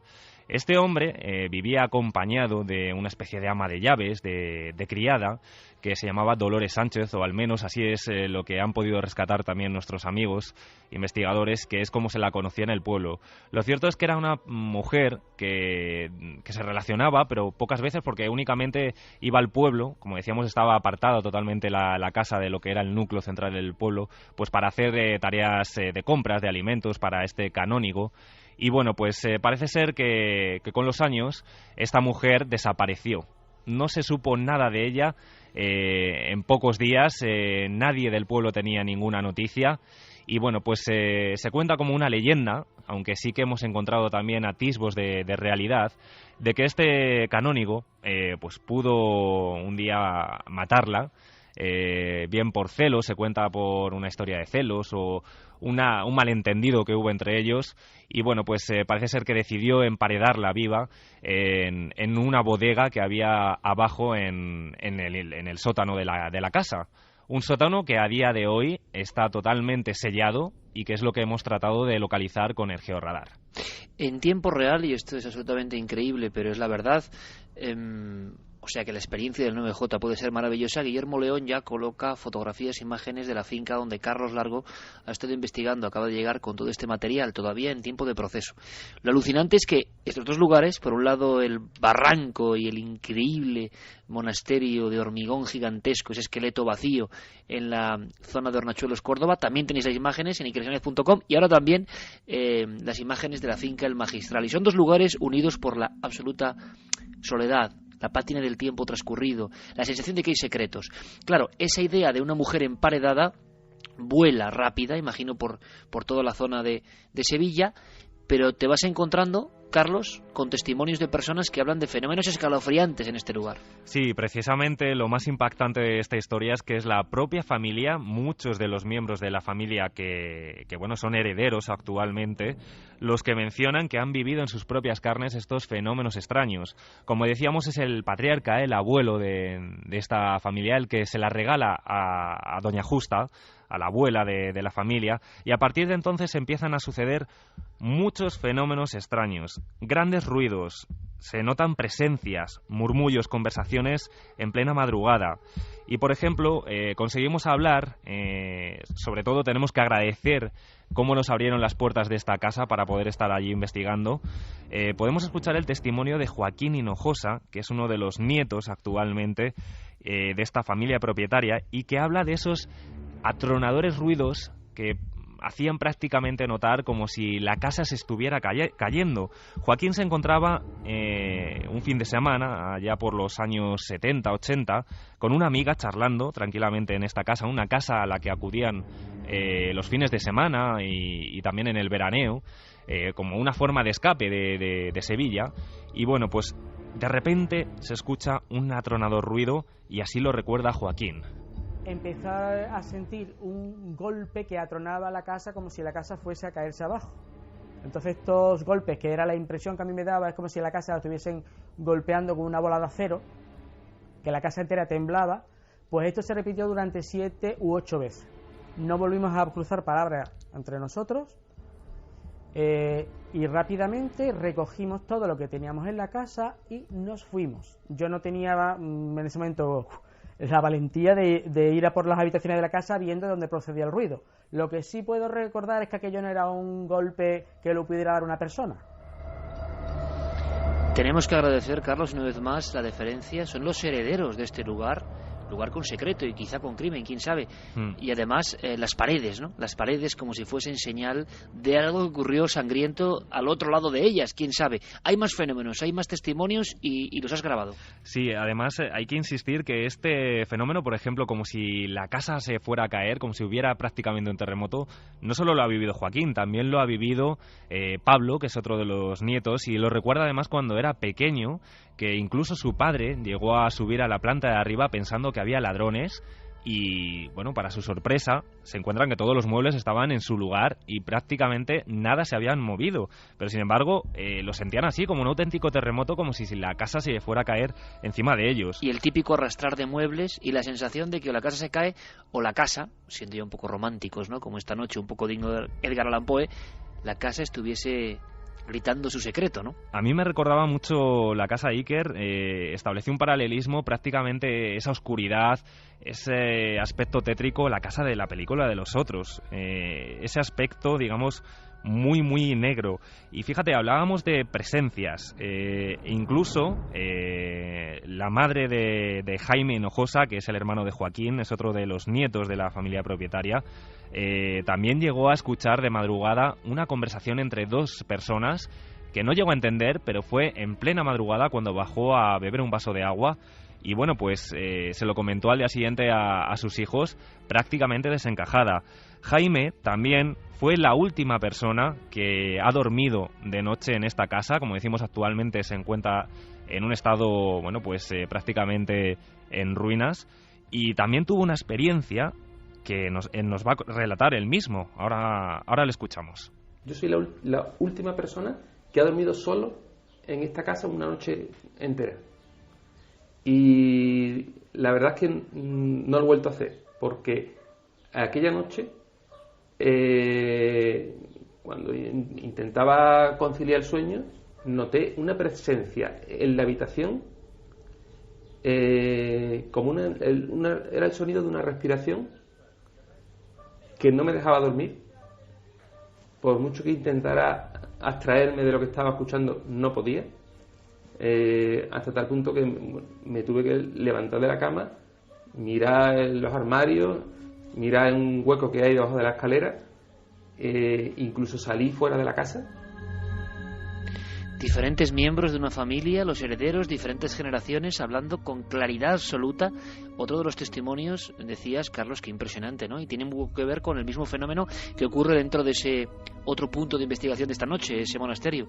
Conversaciones, que esto es una de las cosas que más puede impresionar a alguien, yo creo, aparte de ver una figura, claro. Sí, entrar en un sitio y escuchar a dos personas hablando y no hay nadie.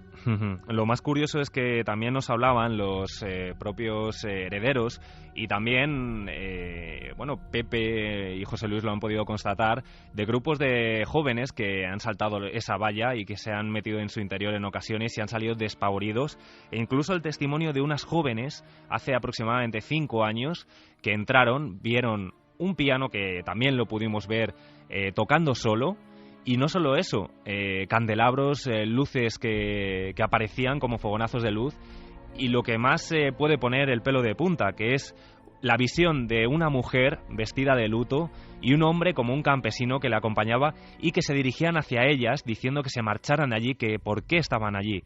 Estas chicas, bueno, nos han dado el permiso para poder contar el testimonio, pero están actualmente o han estado en tratamiento psicológico por la fuerte experiencia que tuvieron. ¿A raíz de ese acontecimiento tuvieron que recibir asistencia médica? Asistencia médica, y hasta hace muy poco tiempo han ido mejorando, porque lo tienen como un recuerdo muy, muy impactante, precisamente que esas dos figuras, esa mujer vestida de luto y ese campesino, se dirigieran a ellas diciéndoles que se marcharan.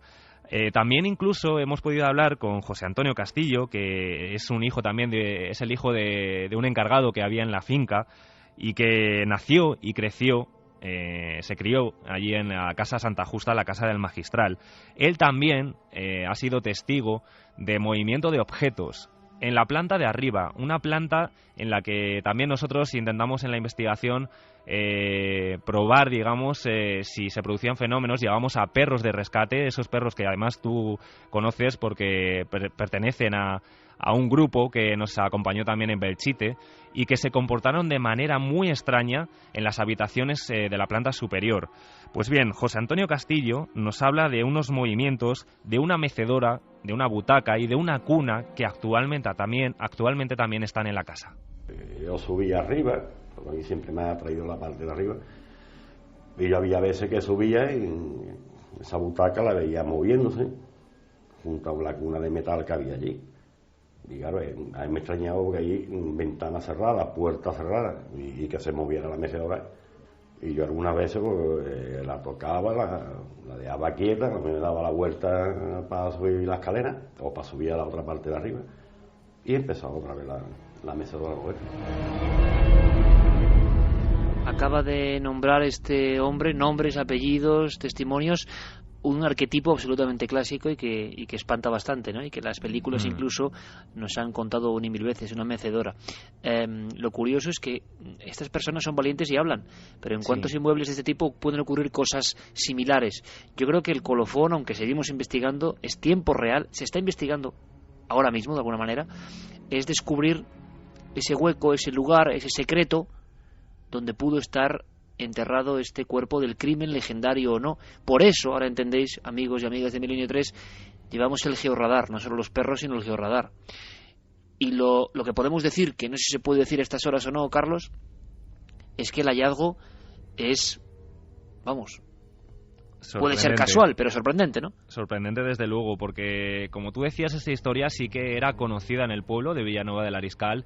Incluso nos contaban algunos vecinos, como Ángela, que la gente mayor se santiguaba en la misma puerta de la Casa Santa Justa porque había escuchado, mejor dicho, de esta historia, de este crimen de Dolores Sánchez, que incluso uno de los miembros de la familia, que era investigador, José Rafael Abascal, pues llegó a investigar con los bodegueros antiguos de la casa para saber si había un acceso a digamos, para poder investigar esta historia.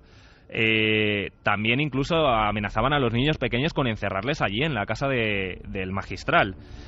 Como tú decías, nosotros ayer, en este caso, tanto Pepe como José Luis fueron un paso más. La familia dio permiso para hacer unas catas en aquellos lugares en los que se creía que podía estar ese acceso a la bodega. Y bueno, los resultados es que, bueno, pues en este caso Jaime, que le escuchábamos, es arquitecto, junto a también un equipo grande de albañiles, de obreros que estuvieron allí haciendo distintas pruebas, extrayendo tierra, pues sacaron como conclusión que sí, que efectivamente esa tierra era diferente a la que había en otros lugares y que había un espacio diáfano antiguamente. Lo que pasa que alguien de esa familia se encargó de taparlo, pues porque conocía o sabía de esa historia seguramente.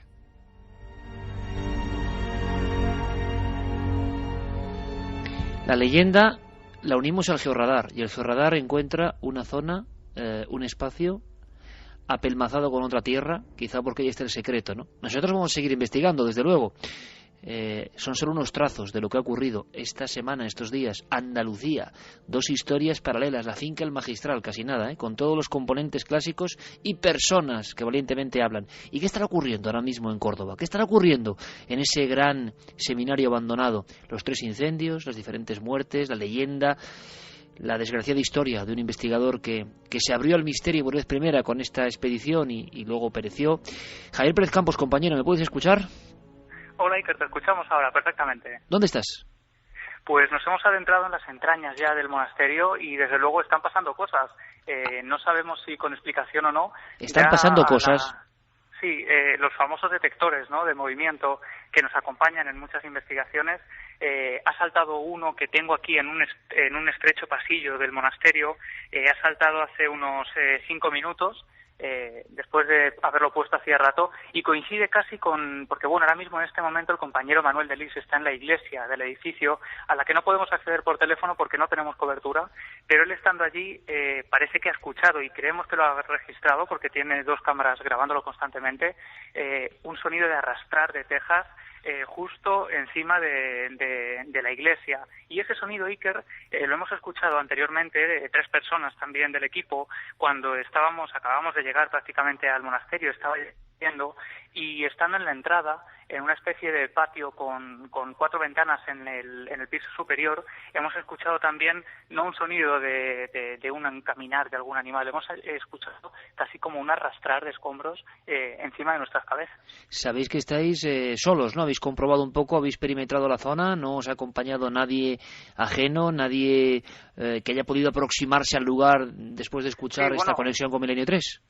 No, desde luego hemos peinado la zona, estamos absolutamente solos en el edificio, y precisamente además porque los murciélagos, por ejemplo, no alteren un poco la investigación, los detectores, por ejemplo, están puestos a ras de suelo, ¿no? A una altura que sabemos que los murciélagos no vuelan, ¿no? Oye, Javi, una cosa importante, el compañero Manuel Delis está en una zona, pero no podemos tener acceso a él, no podemos hablar ni siquiera vía walkie-talkie, se le puede escuchar. Sí, por walkie-talkie, por ejemplo, podemos hablar con él, no sé cómo lo escucharíais vosotros. Vamos a intentarlo, Javi, te escuchamos.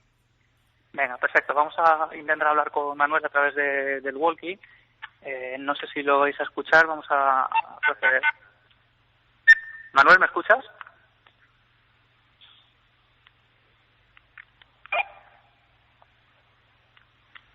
Manuel, ¿me escuchas?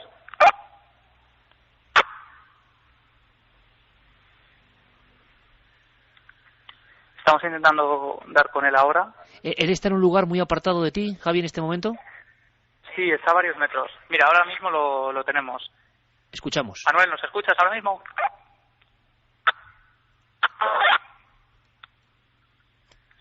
¿Me escuchas, Manuel?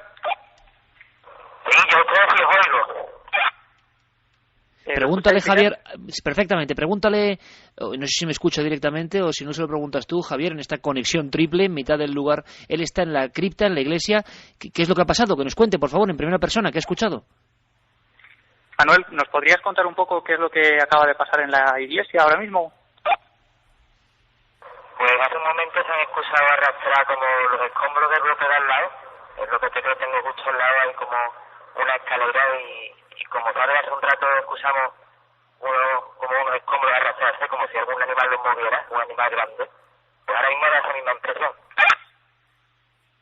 Un animal grande, ¿cree que puede ser algún tipo de alimaña o ha visto algo que le haya extrañado? Están las cámaras grabando, ¿no, Javi? Sí, las cámaras están grabando además en todo momento y bueno, no sabemos si puede tratarse de algún animal. Le pregunto si quieres... Pregúntale si puede acercarse al lugar exactamente con el walkie-talkie y puede examinar. Me dice que se siguen escuchando justo ahora mismo. A ver, que abrimos comunicación, por favor. Eso es. Por favor, Manuel, ¿puedes abrir ahora mismo el walkie a ver si podemos escucharlo?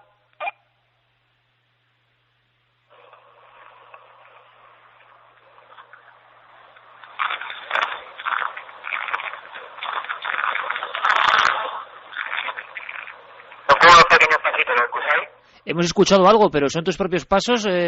Pregúntale, Javier, si son sus propios pasos o está escuchando algo directamente. Que se dirija de inmediato hacia el lugar, por favor. Manuel, me pide Iker si por favor puedes dirigirte al lugar del que estás escuchando esos ruidos. Se dirige ya hacia allá el compañero. Y como te digo, Iker, desde luego, por ejemplo, cuando estamos ahora mismo en lo que hemos dicho que es el campamento base, ¿no? Porque es el sitio más alejado de los animales, desde el que tenemos controlado también el patio y la entrada a esa iglesia. Por tanto, desde aquí prácticamente podemos ver que no hay absolutamente nadie merodeando, ni siquiera por esas ventanas que rodean a todo el edificio. Cada menos de medio metro hay una ventana que taladra esta gran mole de... ¿Estáis en diferentes plantas, Javier? Sí, él está en la parte de 2 plantas más abajo y nosotros estamos 2 más arriba. Y bueno, como te decía, estando aquí cenando incluso hemos escuchado una especie de golpes, parecían golpes en las paredes, pero lo cierto es que estas paredes son bastante gruesas e incluso intentando golpearlas ahora no retumban, no tienen esa especie de eco. Bueno, Javier, vamos a ver.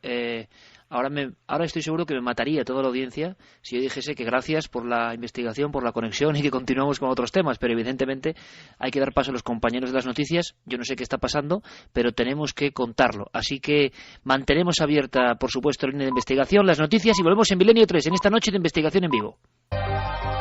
Queridos a 3:12, en este año tan simbólico, tan especial, tan crudo, podemos tener unas horas para olvidarnos de todo y de casi todos, para mirar al cielo, para hacernos las grandes preguntas, para sentirnos muy pequeños y muy grandes a la vez. Porque, ¿qué seremos capaces de hacer? ¿Qué seréis capaces de hacer con las redes sociales? Con Facebook, con Twitter, con lo que va a montar Guillermo León. Me hablaba mi buen compañero, mi hermano cósmico Guillermo León de Sevilla, me decía, ¿y si hacemos que la gente, incluso con webcams, logremos hacer una especie de gran coordenada, de gran alerta webcam, situándola hacia las propias ventanas, da igual dónde vivas, con tal de que veas un pedazo de cielo, da igual tu región?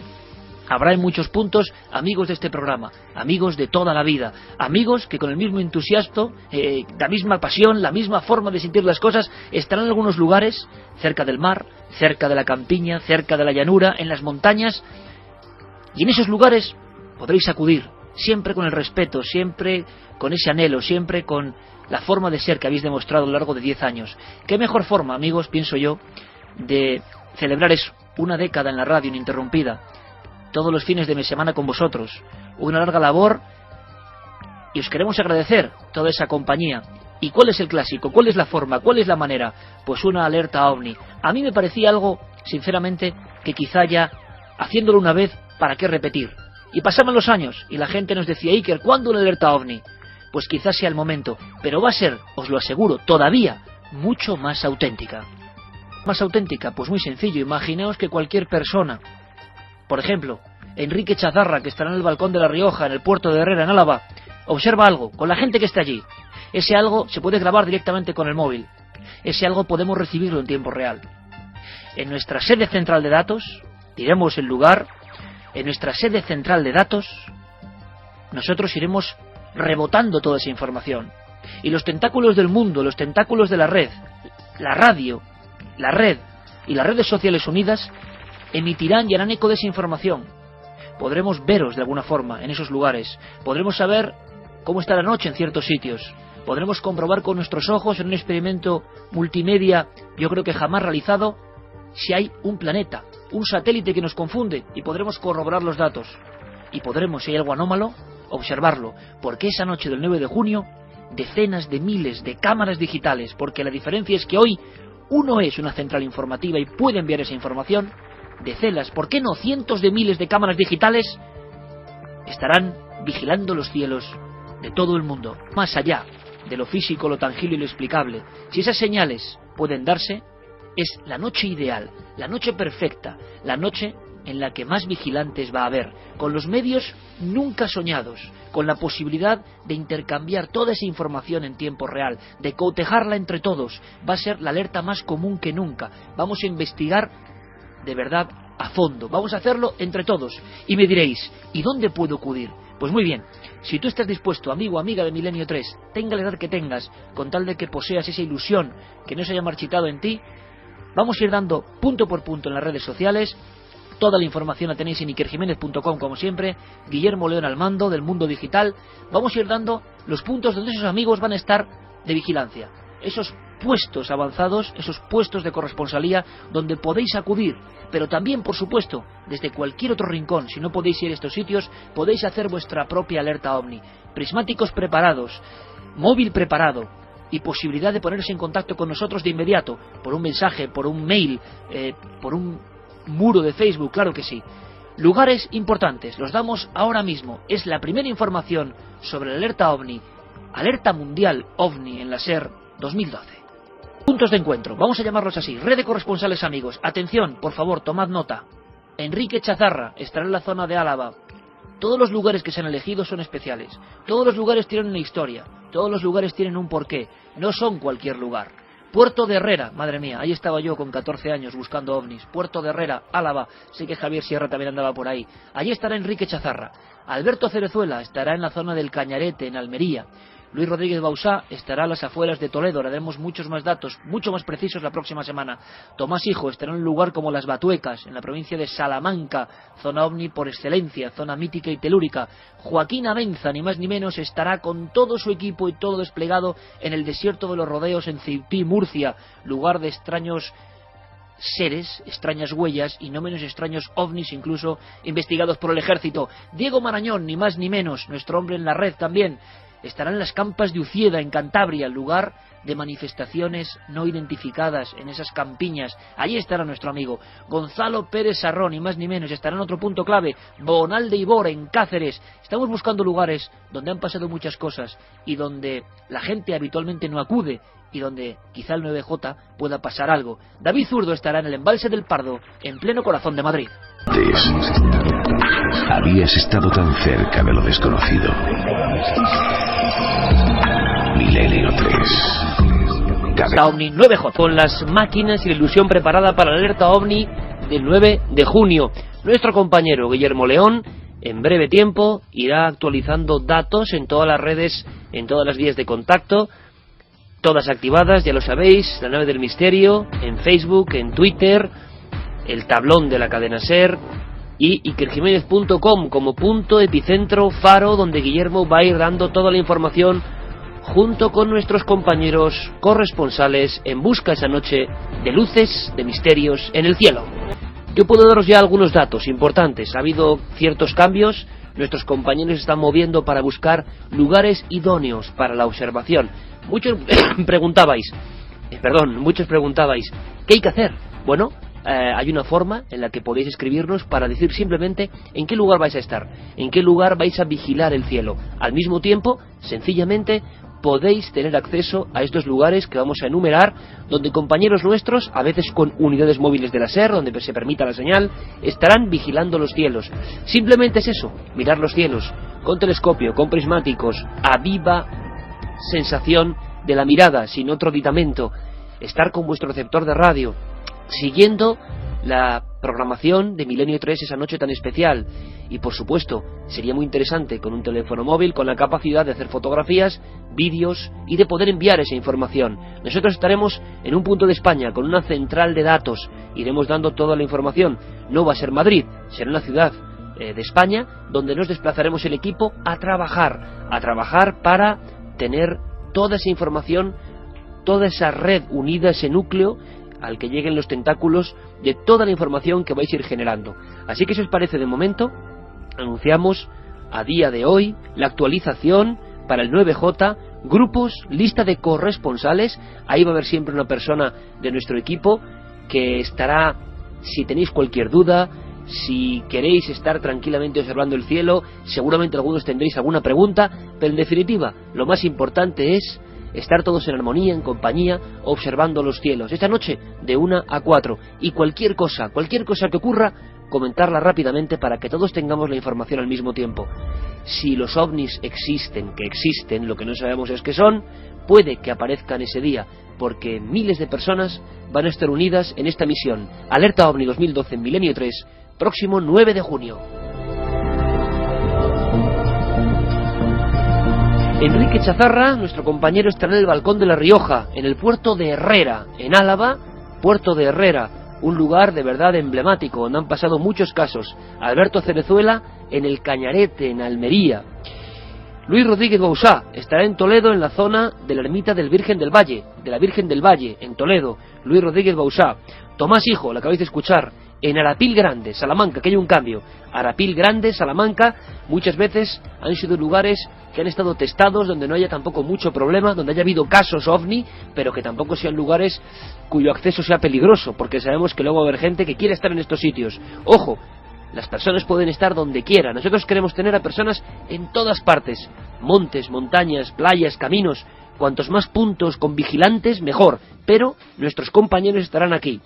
Joaquín Avenza, en el desierto de los Rodeos, en Ceutí, en Murcia. Pronto hablaremos con Joaquín Avenza, porque 11 grupos de ufólogos de Murcia, coordinados con Joaquín Avenza, van a hacer un seguimiento de toda la región de Murcia, que estoy seguro que ojalá pase algo en Murcia, porque va a ser hiperfotografiado seguido y escaneado. Joaquín Abenza, como no podía ser de otra forma, compañero del CIFE de Murcia, ha generado él mismo una red de 11 grupos en la región de Murcia, pero ellos estarán en el desierto de los Rodeos, en Ceutí, en Murcia.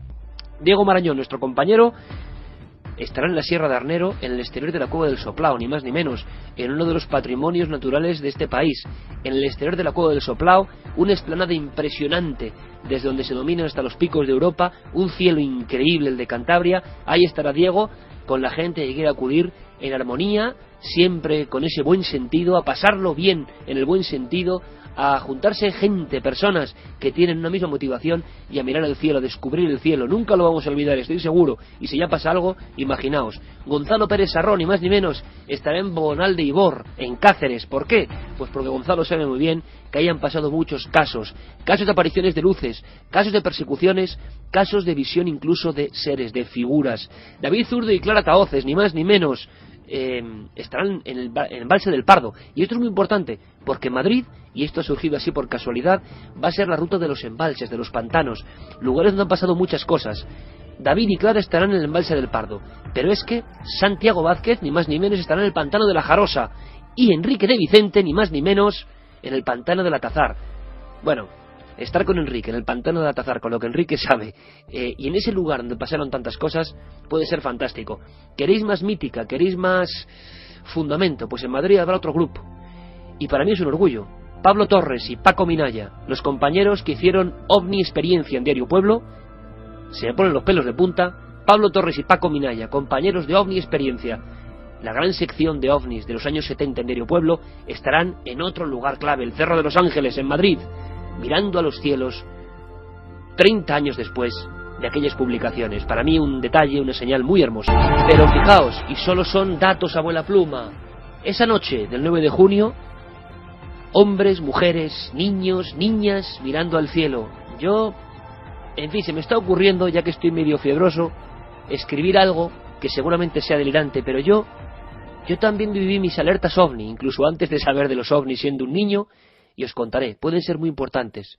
Esas sensaciones pueden ser francamente importantes, y, sinceramente, creo que no exagero, una alerta OVNI te puede cambiar la vida, aunque no lo sepas. ¿Por qué? Por todo lo que vives, por todo lo que se abre a tu alrededor, por la sensación de ser un poco Quijote de las estrellas esa noche.